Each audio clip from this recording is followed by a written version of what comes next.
Hello, hello. Well, hello. How goes it? How's it going? I beat you to it. You tell me first. All right. It's going well. I'm having this interesting mix of emotions. Yeah? Yeah, they're mostly positive, but things are a little crazy, honestly.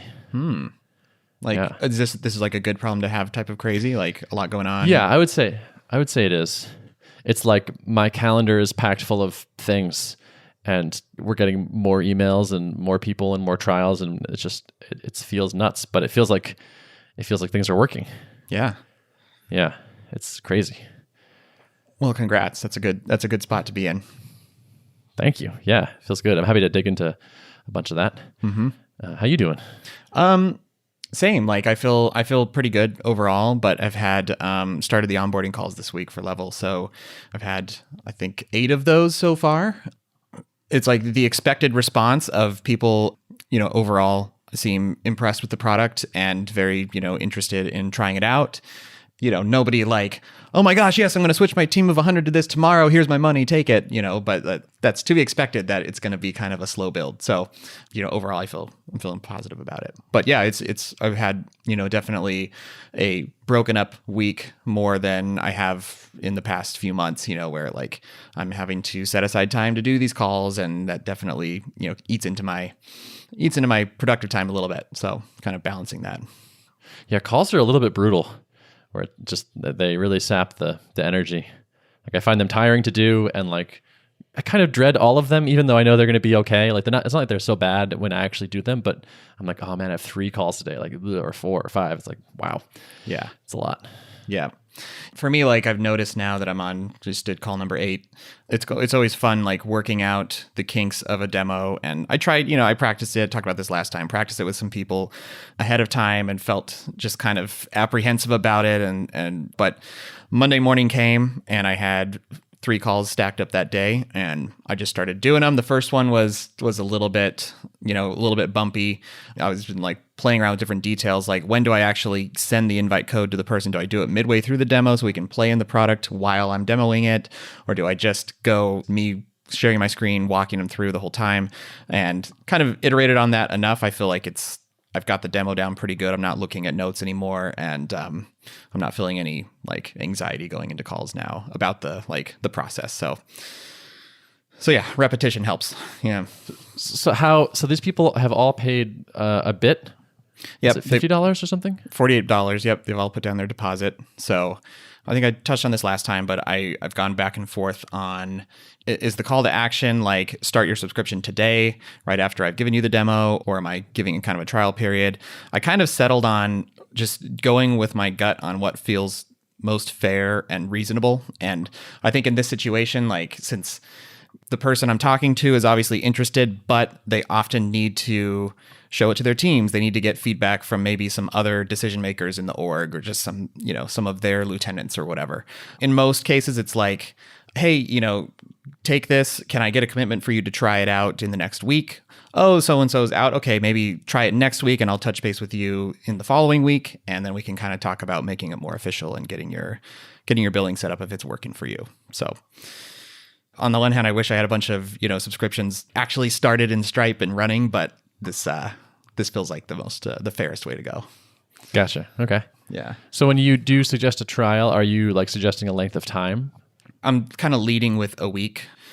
If teams actually that day or the next day get started using it and get a full week's worth of use in, I feel like they should have a pretty good idea at the end of that. But, if they come back to me and say like, I don't know, we still need more time to experiment, then I'll work with people. But I think a week feels good to start with, at least.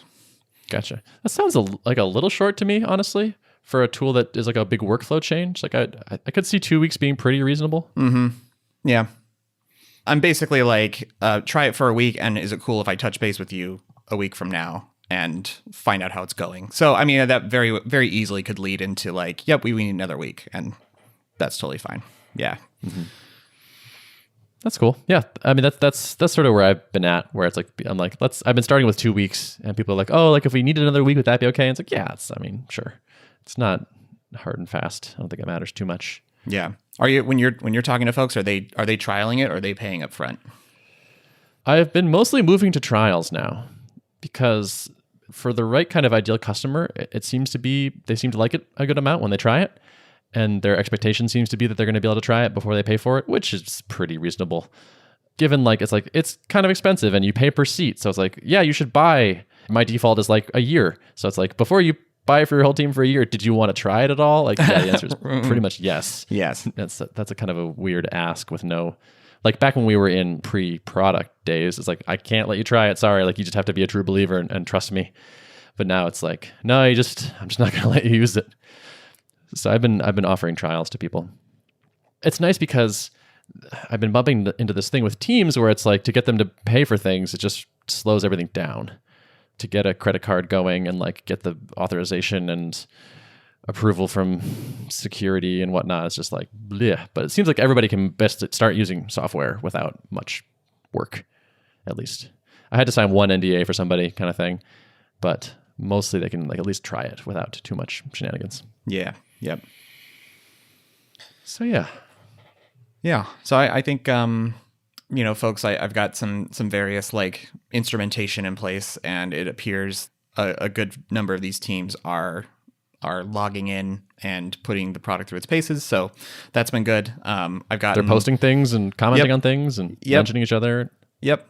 That's awesome. Yeah. It's really cool. And I think, I've gotten a little bit of feedback already, a few suggestions here and there of minor things, and it's been fun to ship some solutions to those problems in a pretty tight loop, which is always fun. Like those were the magical days of Drip in the early days when we would get similar requests and we'd be like, yep, this is definitely something we want to add to the product. It's been floating around already in our head, so it's not like we're being totally reactive. It's feasible. We can knock this out in a couple hours, and let's just do it and totally delight the customer. So Justin Jackson started using the product, and like last night at like 9:00, he like dropped some feedback in the Slack channel. It's like, hey, like here's a video of me like running through and like what I'm thinking. And Spencer like jumped on it right away and like pushed a new build that fixed a bunch of things like by 10:00 or something. And it was just like, that's kind of amazing. Like not sustainable forever, but like right now, I feel like it's such a nice, that's one of the things we can offer at the moment, right? Is like that really fast iteration speed. And he was right. Like it was like the things he was pointing out are like, yep, that's dumb. We know that's dumb. We've been meaning to fix that. Let's just use this as an excuse to crank it out right now. I'm super psyched to hear people are using it. Like changing that behavior is hard. So that's great that they're in there doing stuff. Yeah. It's kind of like varying degrees of use. Like I feel like one team I'm seeing a lot of activity. So that's good. Others, it appears to be more experimental for them. I don't know what their balance is between, Slack and Level right now, but I do feel like the barrier is really high for someone to even just use it in any kind of meaningful capacity. So to see a few doing that is a good sign for me. And they're like inviting teammates and getting them in there too. Yeah. Yep. So that seems like a really good sign. Yeah, totally. So I'm encouraged, Did you have any big surprises during the onboarding calls? So one surprise that like is a good thing. So I was super freaked out about, is everyone going to be demanding like a mobile client out the gate, like a native mobile client? To my pleasant surprise, like the conversation around mobile hasn't come up a ton yet. Some people have expressed that like, yeah, it'd be nice to have a mobile app eventually, but it actually might kind of be like a feature of the product right now that to help people kind of get off of that pattern of immediacy. Like, yeah, maybe it's just not that big of a deal that they can't get push notifications on mobile right now because let's be real, most stuff's not urgent anyways. So I don't know. Like some people just kind of shrugged it off and like, yeah, it may prove to be a bigger deal than I'm thinking right now, but I don't know. It doesn't seem like a huge deal. So, yeah, it's not a bug, it's a feature. Yeah, I know. I mean, geez. You should write a big manifesto about why mobile apps are dumb and you're never going to make one. I know. Just link them to that. Yeah. I remember with Drip, we got to kind of piggyback off of the idea that like plain text emails convert better than highly designed ones, which is true.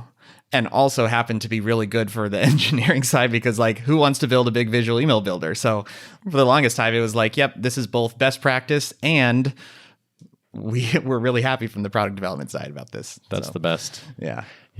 This isn't quite the same, but a similar thing happened to me, and I tweeted about this, so you might know what I'm going to say, but somebody gave us some feedback saying like, I love that like there's just like a list of people and I can be on their computer with like one click. And like the actual just like friends list is a big benefit to me. And I was like, oh yeah, that is good. Like that was like a decision that we had made so far back, and like hadn't even been thinking like, hey, what benefits does this decision bring to people? And so it's just so nice to see it with like someone's like fresh perspective. Yeah, that was really cool, because to me, when I saw that, I was like, this is just the power of customer development, and you really just have no idea where the most valuable points are going to come up until you get it in front of people and get people using it. So true. Yep. Yeah. And I keep being surprised. Like I did a demo with somebody yesterday, and we like ran into like 3 obvious bugs. And I was like, oh, sorry, like, can you restart the app? Or like, oops, yeah, that's our fault. Like, oh, it crashed. Yeah, let's just restart the call again. And it was just like, my impression was just like, yeah, this thing is, we still got a lot of things to work out. And he was like, yeah, no, this seems really good. I'd love to try it. Like, can we start a trial next week? And I was like, this app? Like mine? Wait, are you sure we're talking about the same thing? Okay. Yeah. So people are pretty forgiving. Mm-hmm. And this is a point that Jonathan, that person whose like feedback I tweeted, made to me privately afterwards, was because he runs his own app, and he says when people experience a product and it needs some work, but you are clearly responsive and trying to make it better, they are willing to overlook a lot of things. Like if they get that impression that you don't care and it's kind of not really maintained, or you don't respond to their feedback, sure, like that's going to be a deal breaker. But if you're like I'm on the call with them, like, yeah, sorry about that. We know that's a problem. We're trying to figure it out. It's something to do with this and that. It probably helps, as we said, that they're developers. Like they get it. And like, hey, this thing has been in the wild for 3 weeks. We're still shaking out a lot of the problems. But, a couple months from now, we might be pretty solid. This is the thing I was scared about launching, was like, yeah, but there's bugs, and like it's not as fast as we want it, and like all these things. And like, people are just kind of like, oh no, yeah, that's cool. It's like slightly better than what I have in certain ways, and I like this about it, and this design is nicer than this other design, so I like this. And it's like, oh, okay. Yeah. One of the reactions I got was like, obviously the product is intentionally designed to be pretty minimalist. I don't want it to hurt your eyes if you're spending a lot of time in this thing on any given day. So there's a lot of white space and things, kind of room to breathe. And it's kind of the opposite of the Slack experience, where everything's kind of jam-packed together and lines are super, like if you make your window really big, then you're reading text all the way across your monitor. And it's like, it's a different experience. Some just lines that people say, like, oh yeah, this is a breath of fresh air compared to Slack. Like this just feels good. Those less tangible things. If you're just purely focused on the utilitarian features that this thing needs to satisfy, but you're not also paying attention to like, does it feel good? All those little things kind of add up too. So, and you as the creator have lost that sense. I feel like when you load up the app, you're not like, oh man, I did a nice job on this page. This is really clean. You're like, I got to add this and change this, and there's a bug. Yeah. My biggest issue, this has happened with every app I've designed. I look at the screens so much, I get tired of them. It's kind of like listening to the same song over and over again.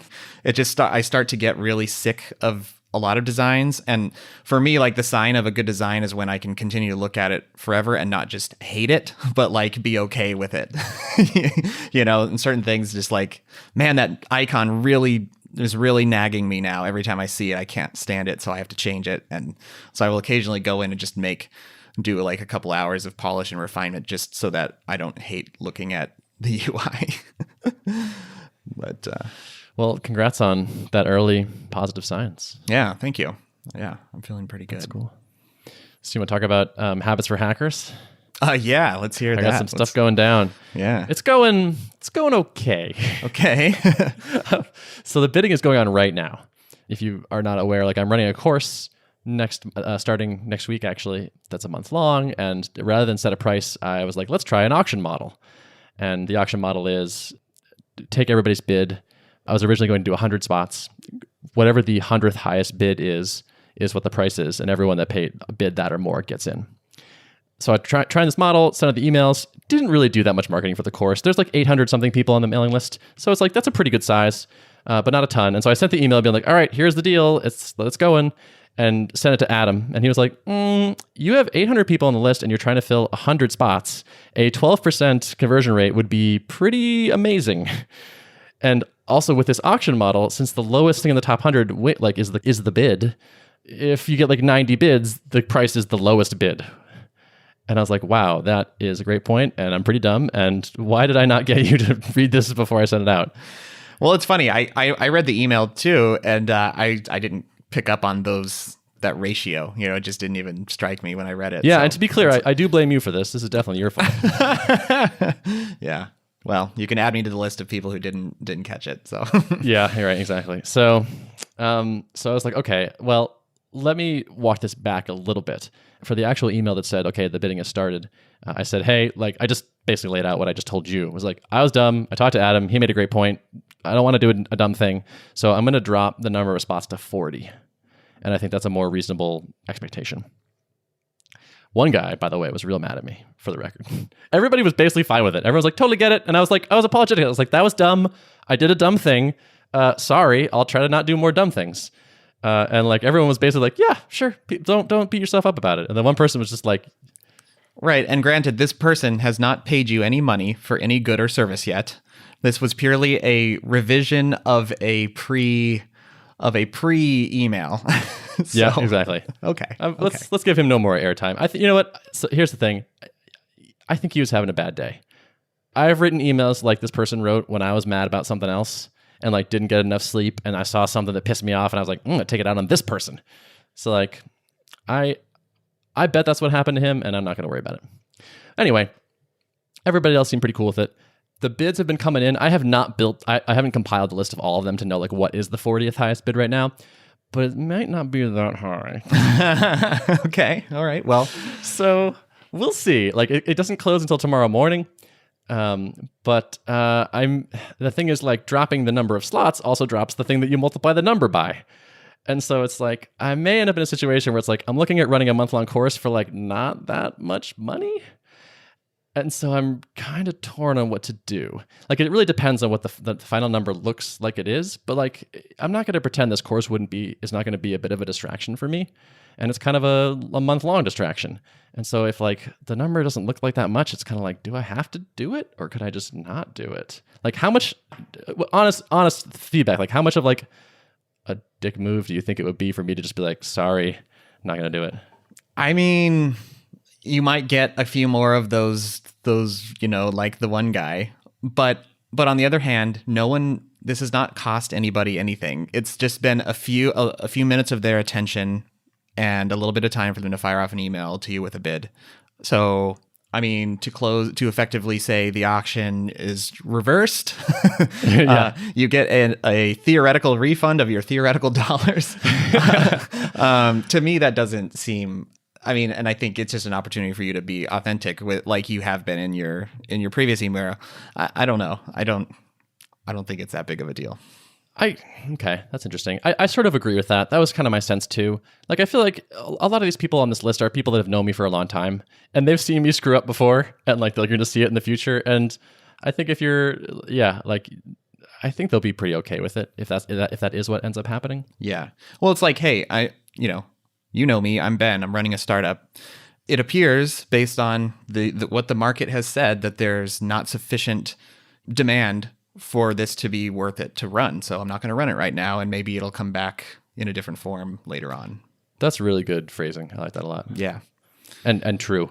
Yeah. I mean, it's just the It's truth not just of it. spin.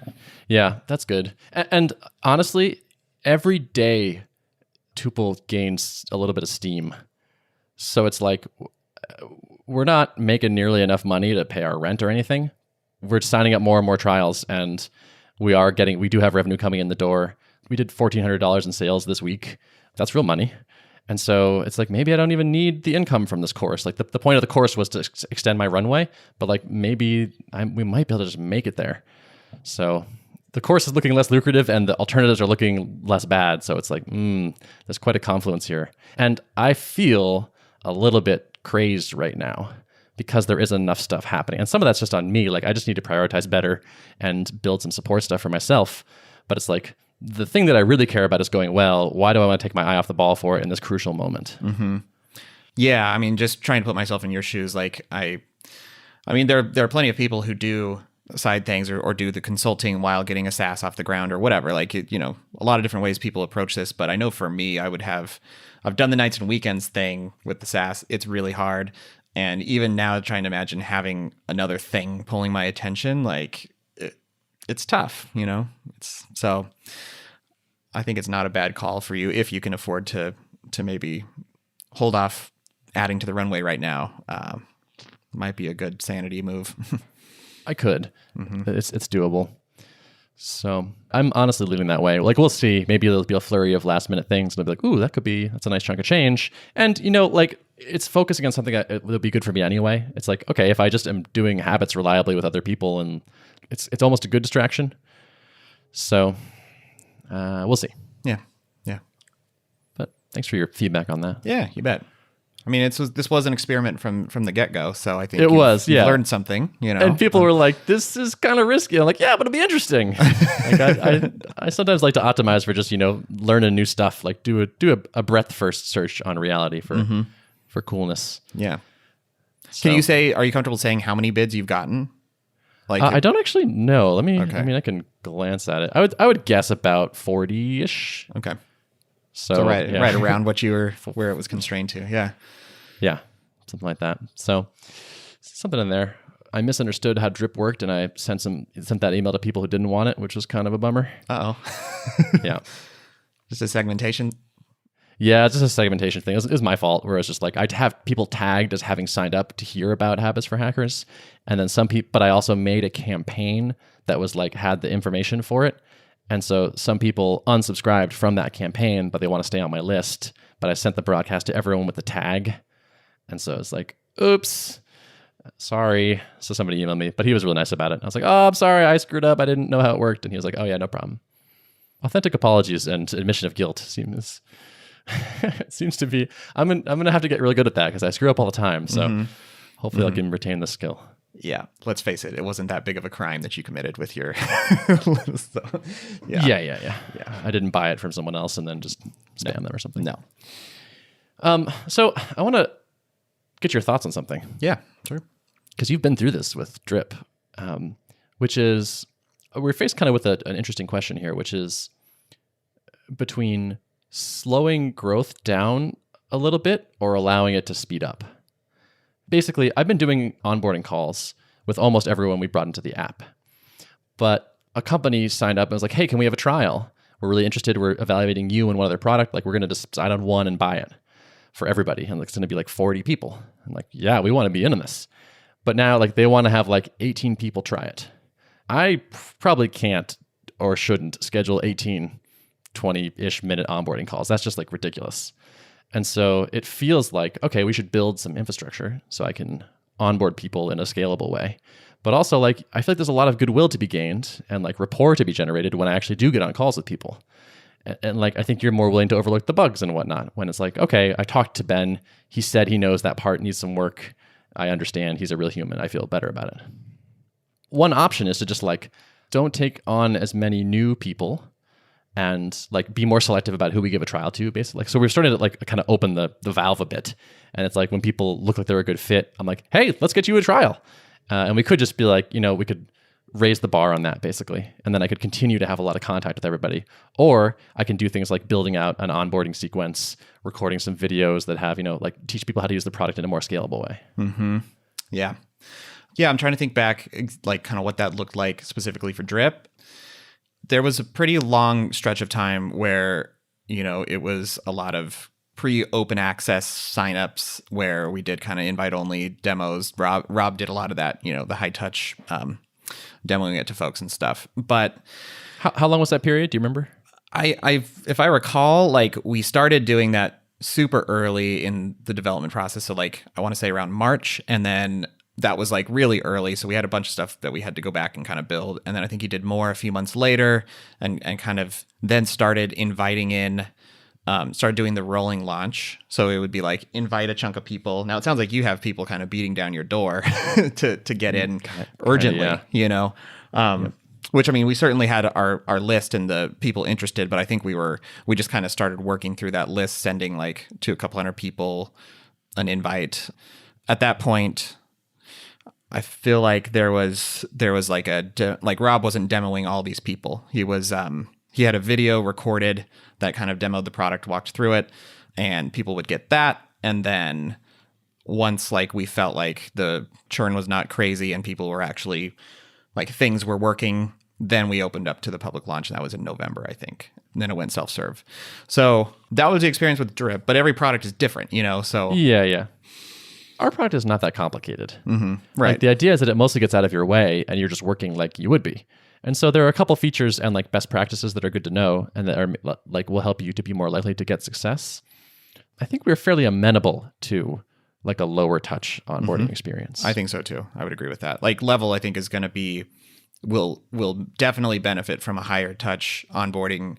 And once I get this demo, really resonating every time I deliver it, then I'm going to record it and send the recording to people. But it still helps to deliver it when there's complex flows to talk about. It helps to deliver it in person because then people can interject at different points and ask questions. And, I feel like with Tuple, it's more straightforward to explain. So, yeah. Okay. I think that was kind of the direction I'm leaning anyway. Like it's like we have hot leads. Do we want to tell them no or do we want to tell them yes? It's like we should probably tell them yes if we can do a good job. And yeah. As long as you feel like the product is stable enough to where when you're just getting kind of less initiated people who have heard about Tuple and want to try it out and compare it to something else, like is it at the place where it will sell itself well on its own without you being there to soften the blow of like, oh yeah, we're working on that thing. Like that. Yeah. We're somewhere in the middle maybe. Right. It's hard to know. You may not lose your opportunity with them if you hold them off just a little while longer while you kind of solidify some things. But yeah, that's another question that is sort of in our heads is like, do we want to let our best leads try it while it's in this new state where a month or two from now it might be better? And so it's hard to say. It is. Because it's great to get feedback from people that would be good customers. We've been leaning towards like let people do it side. And so like next week, a customer is starting that I would say is like in our top 10 ideal most customers list. And it's like, yeah, let's try it. Because if they don't end up converting, A, they're big enough that like some other team will try us eventually, probably, right? Like this isn't our only entry point into the company. And B, if they don't convert, we can find out why. Like where are we not good enough? Because those are the people that we want to improve the app for anyway. So it's like, tell us where we're falling down. And that way, like the next time we get one of your like interest from another person in your company, will be even better. It's hard to improve the product without that feedback. It's hard to know what to focus on. Our development has been so much easier to prioritize lately because it's like everyone is saying X and Y. Do we want to do X first or Y first? It's just like, it's pretty clear. Yeah. It's like in these early days, you have to be willing to, you're almost like spending your first impression goodwill, like, so they're potentially going to have a less optimal first impression, but in exchange, you're going to get their feedback. And, it is definitely not, it's not like you only get one chance with everybody. That's not universally true. A lot of people will be like, oh yeah, there was this deal breaker, or it was not reliable enough in this situation, but come back to me when it is. And that's oftentimes the way it is. So yeah. And it might just work and we might just get in there. And now it's like, okay, now we have a beachhead into this perfect customer. So it seems like it's worth the risk there. I think we're going for it. We're gonna take some swings. And like, there's a lot of software companies. Like if they try it and they hate it so much they just do nothing but trash talk it. Like, all right, well, that's a bummer. But there's plenty of other software companies. Fish in the sea. That's what I try to keep reminding myself that like, even if out of this cohort like only a few convert, there's so many more out there. Like you just and more are being created every week. Yep. Like there's just thousands of people becoming developers, thousands of people going remote, using Slack, finding it annoying. Yep. These are big markets. So for sure, big and expanding. So yeah. The idea of like thinking of, I think any of these as like a scarcity is probably the wrong way to think about it. Yeah. All cool. Right. That's good. It's good stuff. Yeah. So we got some stuff in the pipeline that would be real exciting. Like there's this one prospect right now that's trialing us. They're going to decide by the end of next week. It's been like a 2-week pilot. They've had a lot of their team using it, and we have like one other. They're trialing another product as well. And I'm getting like live updates from their person, like my contact there, of like, okay, this was good and this is a little bit better, but this is not so good. And like we've already pushed some stuff that they've requested, which feels really good.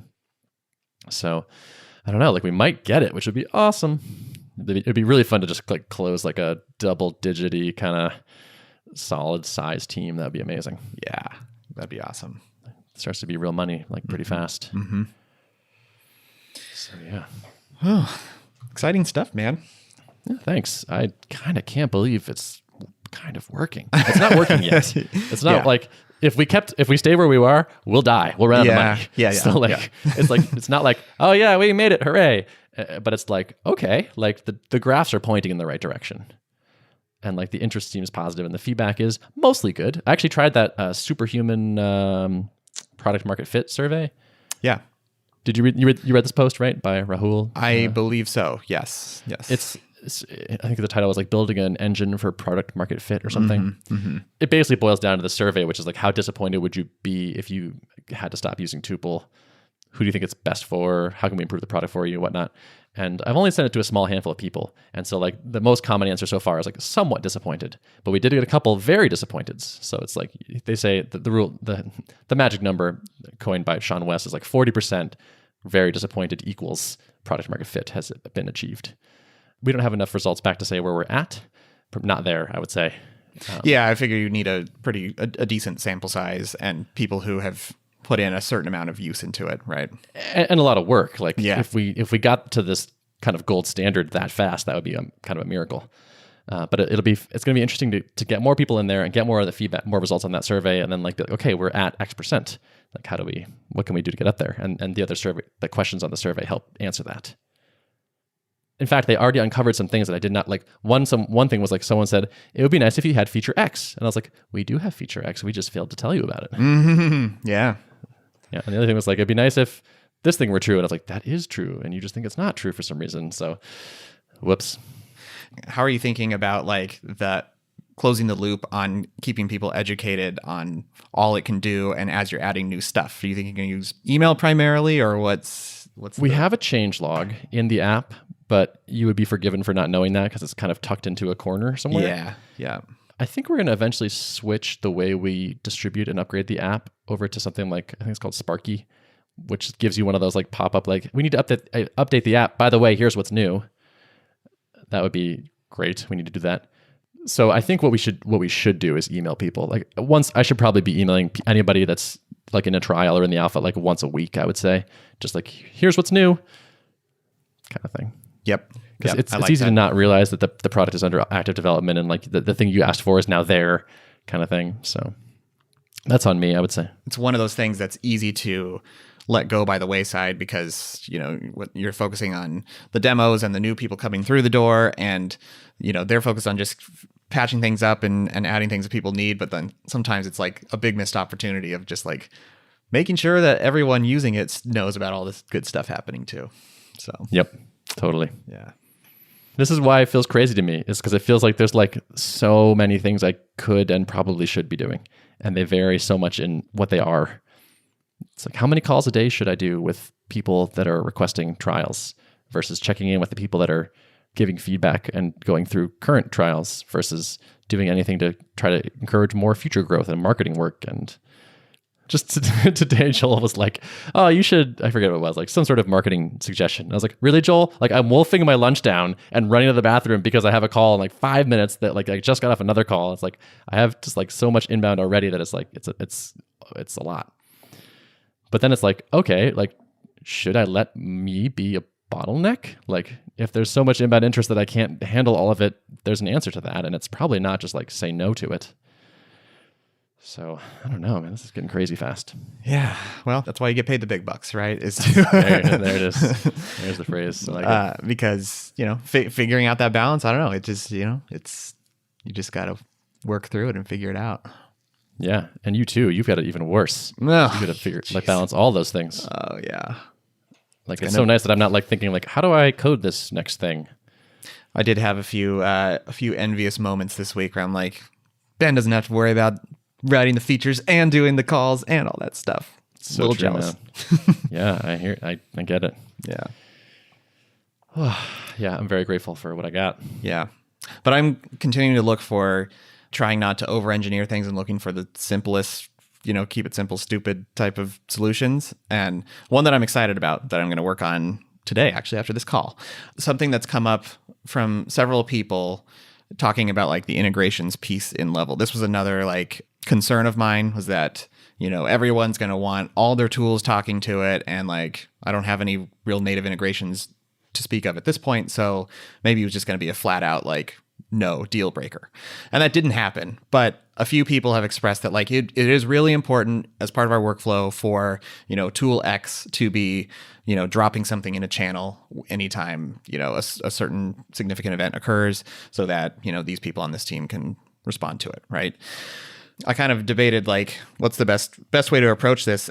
Obviously Zapier is super nice tool, integrates with hundreds of things. And so it's kind of a no-brainer to go the Zapier route. And so I was like, I know I've built a Zapier integration before. It can be a little bit mind-bending, but like it's not crazy difficult to do. But then I thought about like, what if most people are just talking about the most important is going one direction, posting something into a channel, right? And I want to have kind of like the very simple integration that doesn't require like a whole OAuth flow and like exchanging tokens and creating your own custom bots and stuff like that. I just want at a minimum to have a simple integration where you get a URL, you post a JSON payload to it, and it will drop something into a channel for you. And the nice thing is like Zapier has an action already that lets you just drop in a URL and construct a JSON payload. So this is like on the scale of easy to difficult, this is very easy to implement, and will, if I can convince people that just use Zapier for now to get all your various tools that you need piping data in working, then this could satisfy almost all these use cases. You'll need to do your own key value pairs when you're constructing the thing, and there's more opportunity for error, but I think it's definitely like a workable V1, and we'll get totally. And can you draft like Zapier actions for people and like publish them? Some like integrations definitely have like recommended zaps and stuff like that. So I don't know. I should look into that, but that would be really cool if I just had some pre-made ones, Right. I could see them supporting that. That seems like the kind of thing they would. Yeah. Like a zap template or something. Yeah. Because like you're saying like if you wanted to like wire up like, okay, every time someone opens a PR, it drops a link in the channel kind of thing. Yep. And so you want to have Zapier do a post to an endpoint with a certain JSON payload. Yep. But that requires a little bit of munging. Like, okay, make sure to put the URL here and have a key that says text or something. Yep. Interesting. Yeah, I wouldn't be surprised if they had like a template type thing. Mm-hmm. You're like, especially, and if they don't, then I bet if you emailed them and said, hey, I want to make it really easy for people to use your product even more. Right. That seems to be a thing they're interested in. Totally. Yeah. And they're very savvy. I would almost bet money they have something like this already. I bet so. I'm going to go look at that right now after this call. Cool. Yeah. Nice. But yeah, what a great invention Zapier is. I Amazing. know, right? So like, nice. Wow, what an idea, and so well executed. Mm-hmm. I know. It's well done to them for sure. Yeah. I saw, speaking of things like that, I think of Zapier and Segment as kind of the same shaped object. And I saw Segment ads on the public transit here in Boston on the T. Whoa. And I was like, wow. And they're positioning it as like a marketing technology stack. Uh-huh. So like, get all your marketing data and all your tools or something. Yeah. And I was like, but still, I was like, wow, that was like the uber nerdiest nerd tool. It's like, am I in San Francisco right now? Yeah. I was like, wow, this is like the deviest thing I have seen advertised on the T. It's interesting. Yeah, fascinating. I wonder, but not to developers. Yeah. That's not who they were targeting. So yeah. Interesting how positioning changes over time. Oh, I know. And yeah, Segment, they're one tool that, even as a developer, I've struggled to understand, wait, what exactly are they doing? Because I know that they start out with the analytics.js and like just one script to aggregate all the things. But now it's like this kind of data broker and a centralization of data. But I don't know. They keep adding on things to their product. I'm sure they're just doing a lot of customer development and stuff. But yeah, I think it's the changes seem pretty savvy to me. Like I get why they're doing them, and it seems like they're marching up market a bit. And yeah, I think it seems to be going well. Mm-hmm. Or not. It's a huge shit show over there. Who knows? I think I've started to like feel it's like I think actually all businesses are just kind of always like chaos a little bit, and you're just trying to like do your best, and like everything's breaking all the time. As the more like founder stories I read and the more bios I dig into and whatnot, and like reading like Rand Fishkin's book, it's just like, oh yeah, like everyone's just kind of trying to do their best despite this like torrent of craziness that's happening. Yes. I always do. I get this idea that like, oh, they look really successful. They must have like great processes, and everyone just things are just blissful on the engineering side, probably not. Yeah. And then sometimes you become a customer. You're like, oh, this is not as good as I thought it was. Your impression of them is really good. And then you try, you're like, it's okay. It's like, oh, you've got a really good marketing team. Right. Exactly. Yep. Just trying for that to not be us. Yep. We've sold the dream. So now we have to deliver the dream. Exactly. Yep. Cool. Well, this is a long one. We should wrap. Let's wrap it. I want you to wrap the URL now. All right. Yo. Art of Product podcast. Show notes can be found at artofproductpodcast.com. Wow, that was good beatboxing. Thanks. Goodbye.